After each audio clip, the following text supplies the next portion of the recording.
Okay, van der Waals equation. Van der Waals equation has to do with the concept of the factors that affect real gases versus ideal gases. It's basically it's an equation that takes into account the properties of real gases compared to what we've done with ideal gases. So let's take an example here of, again, helium versus water. In here I'll have a closed flask of just helium molecules floating around, and this will be for helium over here. And in here we'll have water on this side.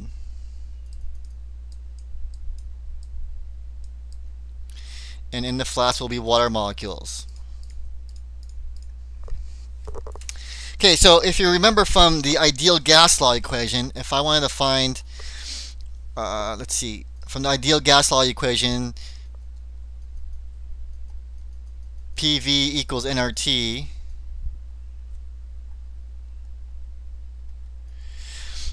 Using this formula, I should be able to solve what the pressure is in either one of these containers. If they both have the same number of moles, and they're both at the same temperature, and they're both at the same volume, then ideally, you plug this into the formula, you will solve that for both gases, pressure is going to equal, you plug it in, 8.16 atm.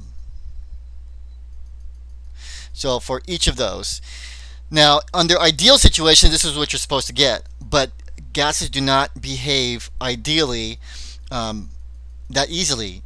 Helium is a non-polar molecule, which means that they're like non-magnetic. They don't stick to each other when they collide with each other. So you may get a value much closer to this with helium than you do it with water. Water molecules are polar, which means that they're magnetic, which means that they will basically, when they collide, they will stick to each other, which is going to affect your pressure. You will not get an 8.16 pressure if you would actually plug a gauge onto both of these. You will not get 8.16 for water. It'll be less than 8.16 because of the properties of water. So this is what the whole point of van der Waals equation is, to take into account, well, okay, ideal gas law talks about gases in general, ideally, but what about those gases that are non-ideal? What's a more realistic type of equation where we can do pressure, temperature, and volume calculations when the gases are going to be affecting each other? So just to recap, real gases are an ideal gas is a hypothetical concept. No gas exactly follows the ideal gas law, although many gases come very close at low pressures and or high temperatures. Please remember that. Low pressures and high temperatures means that a real gas will behave very close to an ideal gas. Real molecules do not take up space, and real molecules do take up space, and they do interact with each other, especially polar molecules, whereas water was a polar and helium was not. So basically, we need to take the ideal gas law and take into correction factors for that. So the first thing we have to correct is volume, and that makes sense. Under the kinetic molecular theory, we assume that the volume of gases is non-existent. You're not going to take that into account, but gases do have volume. Helium is a much smaller gas particle than water is, and so that difference in volume will affect your pressure, volume, and temperature calculations. So the actual volume free to move is less because of particle size. So bigger molecules, less volume to move around in. More molecules will have more effect. The corrected volume, and it is V with a little bit of a quotation there, V this, is equal to the volume that you have minus N, which is your number of moles, and B times this constant. And B is a constant that differs for each gas, and we'll get into that, what that B means in a second. But this is the formula we're going to use to basically correct our volume for this real gases. Whoops. Okay, next thing we have to correct is pressure. Because molecules are attracted to each other, the pressure on the container will be less than ideal. It depends on the number of molecules per liter. Obviously, the more molecules you have in a container, the more they're going to affect each other, and especially if they are polar molecules. Since two molecules interact, the effect must be squared. So to kind of look at this in a complete nutshell, we have what's called the van der Waals equation. And to be honest with you, this is really the ideal gas law with all these pressure. So pressure times volume equals nRT. This accounts for the corrected pressure. This accounts for the corrected volume. A and B are constants that depend on the gas that you're dealing with. All the other variables you should be familiar with: moles, volume, and in the observed pressure is what the real pressure is going to be, not the pressure we get from an ideal. So that's what we mean by observed pressure. Okay, so here's this table I was talking about. Value of van der Waals constants for some common gases. And you're going to have a different A for different types of gases out there. And you're going to have a B for the different types of gases out there, depending on what gas you have. This should be located somewhere in your chemistry book, depending on what chemistry book you have. But you should these constants will be given to you, unless of course you're having to solve it for either A or B. But more often than not, they will be given to you. A and B are determined by experiment. They're different for each gas. Bigger molecules have larger B's. So if you notice here, the bigger the molecule is, the larger the B will get.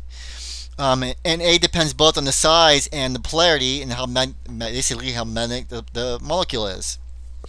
Once you have all the values, you're basically going to plug it into this big formula and then solve for a constant. So at this point, you should have very proficient algebra skills, algebra 2 skills. Okay, so let's take, for example, we're going to calculate the pressure exerted by 0.500 moles of chlorine gas in a 1 liter container at 5 degrees Celsius. And we're going to solve it using two ways. One is the ideal gas law way, and one is using van der Waals equation. So ideal gas law, again, so ideal gas law PV equals nRT. It will be the formula we're using. And don't forget R will equal your gas constant 0.0821. And for the sake of time, I'm not going to go through this all algebra. Your algebra skills should be pretty proficient for you to be doing stuff in this class. So using the ideal gas law, we do have V volume, which is in liters already, so that's good.